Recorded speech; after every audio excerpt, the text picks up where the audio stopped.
unaingia period kila mwezi, lakini period yako inatoka mabonge mabonge, tambua wewe una shida, na hii sio kawaida.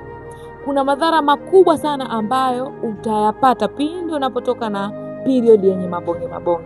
Kitu cha kwanza, utakuwa unapata maumivu makali sana kwenye kiuno au chini ya kitovu. Na kitu kingine, utapata tatizo la fibroids au mirija kuziba.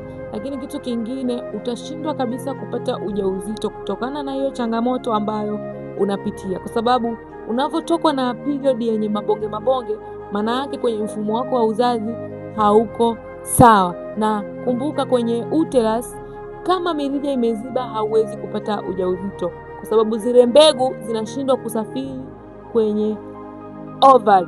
Kwa uwezo wa kubeba ujauzito unakuwa haupo kabisa.